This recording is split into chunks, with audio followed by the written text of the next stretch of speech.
Sayın Atağatan YouTube kanalımızın izleyenleri, Türkmenistan gündemi haber bültenimize hoş geldiniz. Bültenimizdeki haber başlıkları: Türkmenistan'ın yeni meclis başkanı seçildi.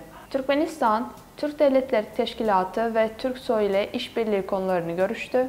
Rusya, Orta Asya Dışişleri Bakanları toplantısı yapılacak. Ve son haberimiz, Orta Asya ve Çin Gümrük Daire Başkanları toplanacak. İlk haberimiz, Türkmenistan'ın yeni meclis başkanı seçildi. Türkmenistan'ın meclisinin 7. dönem ilk toplantısı Devlet Başkanı Serdar Berdimuhamedov'un katılımıyla gerçekleştirildi. Yeni dönem milletvekillerinin ilk toplantısında yeni meclis başkanı ve yardımcısı seçildi. Türkmenistan Anayasası'nın 80. maddesine ve 6 Nisan 2023'te yapılan Türkmenistan Meclisi'nin 7. toplantısının ilk toplantısında yapılan gizli oylama sonuçlarına göre Türkmenistan Meclis Başkanı görevine Dünya Gözel Gulmanova seçildi. Ayrıca Türkmenistan'ın Levap ili Farap ilçesindeki 77. seçim sandığından milletvekili olarak seçilen Gahriman Roziyev Meclis Başkan Yardımcısı görevine seçildi. İkinci haberimiz, Türkmenistan, Türk Devletleri Teşkilatı ve Türksoy ile işbirliği konularını görüştü. Türkmenistan Bakanlar Kurulu Başkanı, Dışişleri Bakanı Raşid Meredov, Türksoy Genel Sekreteri Sultan Rayev ve Türk Devletleri Teşkilatı Genel Sekreteri Kıvançbek Ömraliyev ile online görüştü.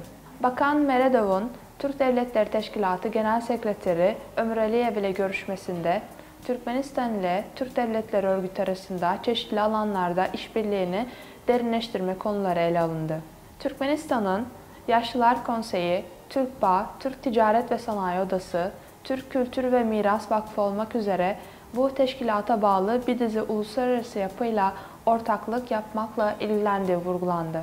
Türkmenistan Dışişleri Bakanı ile Türksoy Genel Sekreteri Sultan Rayev görüşmesinde Türkmenistan ile Türksoy arasındaki işbirliği konularını değerlendirdiler.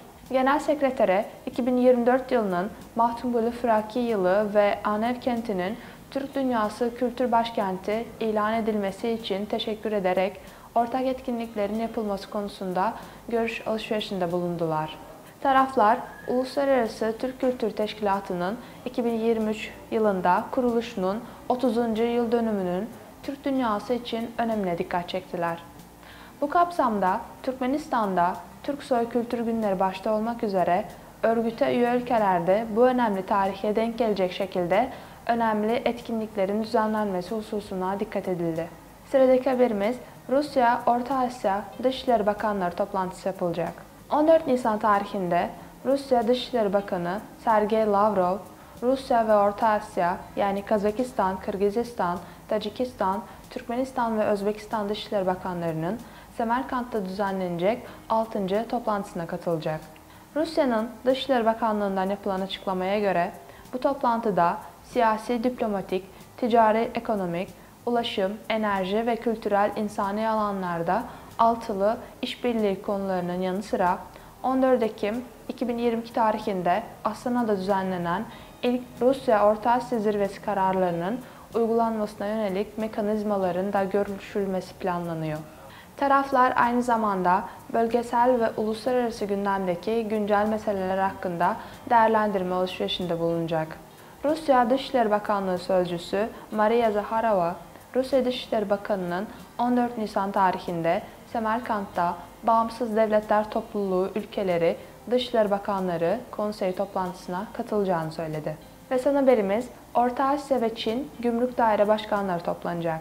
Çin Halk Cumhuriyeti Gümrük İdaresi'nin girişimiyle Orta Asya ve Çin Gümrük İdaresi temsilcileri arasında çevrim içi uzman toplantısı düzenlendi. Uzmanlar, 6 ülkenin gümrük daireleri başkanlarının bu yılın Nisan ayında yapılması planlanan toplantısının hazırlıklarını ele aldılar. Özellikle önümüzdeki toplantının gündemi ve tutanakları ile gümrük daire başkanlarının Orta Asya-Çin formatında düzenli toplantıları için mekanizmayı düzenleyen bir taslak belge ele alındı. Orta Asya-Çin formatındaki gümrük daire başkanlarının toplantısı mekanizması, Orta Asya ülkeleri ile Çin arasındaki ticaretin güvenliğini ve kolaylaştırılmasını, ayrıca devlet başkanları zirvesinde varılan ilgili anlaşmaların uygulanmasını aktif olarak teşvik etmeyi amaçlıyor. Sayın Ataatan YouTube kanalımızın seyircileri, Türkmenistan ile ilgili Türkçe haberlerimizi ataatanturkmenistan.com haber sitemizden takip edebilirsiniz. İyi günler.